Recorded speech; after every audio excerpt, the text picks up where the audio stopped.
बातमी हाणामारीची। कारल्याच्या एकविरा देवीच्या गडावर चैत्र पौर्णिमेनंतर 2 गटात तुंबळ हाणामारी झाली। पोलिसांनी हस्तक्षेप करत परिस्थिती नियंत्रणात आणली। दगडफेकीत 15 जण जखमी झाले। जखमींवर खासगी रुग्णालयात उपचार सुरू आहेत। या दगडफेकीत रिक्षा चालक आणि दुकानदारांचं प्रचंड नुकसान झालं।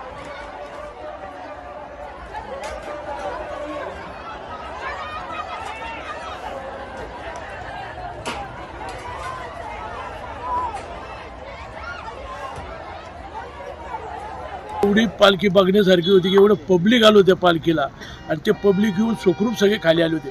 पण 11 वाजता हे गालबोट यांच्यात गालबोट लागलं आणि ते गालबोट लागल्यानंतर परत पोलीस खात्याने ते सगळं त्यांना समजून सगळं त्यांच्यावर दोन्ही यांच्यावर गुन्हे दाखल केले।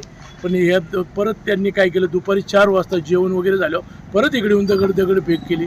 असं वाटलं नव्हतं की आता सगळेच कोळी बांधव फिरतात त्याच्यामुळे तिकडं कोण जाईन, इकडं पोलीस खात्यातले काय अधिकारी इथं बसलेले होते, पण तरी त्यांनी तिथं जाऊन परत दगडफेक केली। आम्ही एकविरा गडावर पालखीच्या साठी आलेलो। आम्हाला पालखीचा मान होता, या एक दृष्टीने आम्ही पालखीचा मानासाठी 2 वर्षातून एकदा येतो। तर येत्या वेळेस गडावर चांगली पालखी वगैरे सोहळा झाला।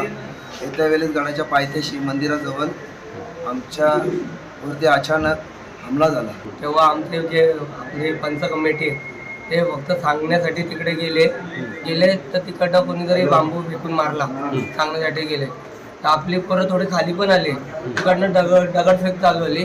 त्याच्यामुळे हे हाणामारी चालू झाली।